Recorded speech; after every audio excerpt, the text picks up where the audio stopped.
మీ కళ్ళద్దాలిక పక్కన పెట్టేయండి. ప్రతి కంటి సమస్యకి బెస్ట్ సొల్యూషన్ ఇస్తుంది American laser eye hospital. Greater Hyderabad లో ప్రభుత్వ స్థలాలు, చెరువులు, నాలాలను పరిరక్షించేందుకు తెలంగాణ ప్రభుత్వం ప్రతిష్టాత్మకంగా హైడ్రాను తీసుకొచ్చిన విషయం తెలిసిందే. ఈ సంస్థకు సీనియర్ ఆఫీసర్ రంగనాథ్ ను కమిషనర్ గా నియమించింది.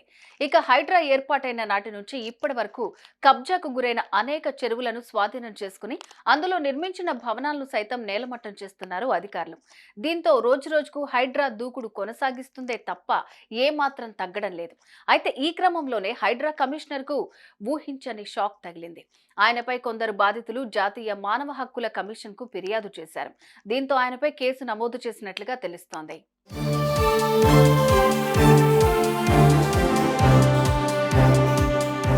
హైడ్రా ఇప్పుడు ఈ పేరు వింటేనే ఆక్రమణదారుల గుండెల్లో రైళ్లు పరిగెడుతున్నాయి. గ్రేటర్ హైదరాబాద్ లో ప్రభుత్వ ఆస్తుల రక్షణే ధ్యేయంగా రంగంలోకి దిగిన హైడ్రా ఎఫ్టీఎల్ బఫర్ జోన్ లో నిర్మించిన భవనాలను నేలమట్టం చేస్తోంది.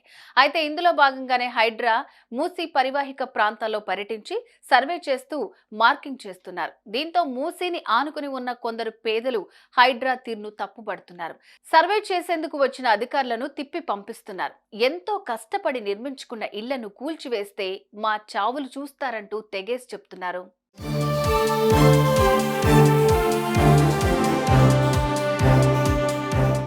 ఇదిలా ఉంటే కూకట్పల్లికి చెందిన బుచ్చమ్మ అనే వృద్ధురాలు హైడ్రా అధికారులు మా ఇల్లు కూల్చేస్తారేమోనని భయభ్రాంతులకు గురై ఇటీవల ఆత్మహత్య చేసుకున్న విషయం తెలిసిందే. ఈ ఘటన ఇప్పుడు రాష్ట్ర వ్యాప్తంగా సంచలనంగా మారుతోంది. బుచ్చమ్మ మృతిపై స్థానికులు పెద్ద ఎత్తున ఆందోళన చేపట్టారు.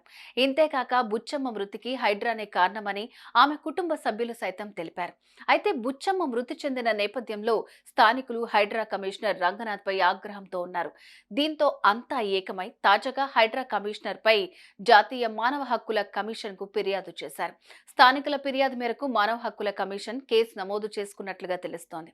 దీంతో రంగనాథ్ తో పాటు పలువురు అధికారులకు కమిషన్ త్వరలో నోటీసులు పంపి విచారించనున్నట్లుగా సమాచారం.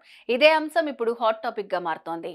సుమన్ టీవీలో మీ పర్సనల్ అండ్ బిజినెస్ ప్రమోషన్స్ కోసం కింది నెంబర్ కి కాంటాక్ట్ చేయండి.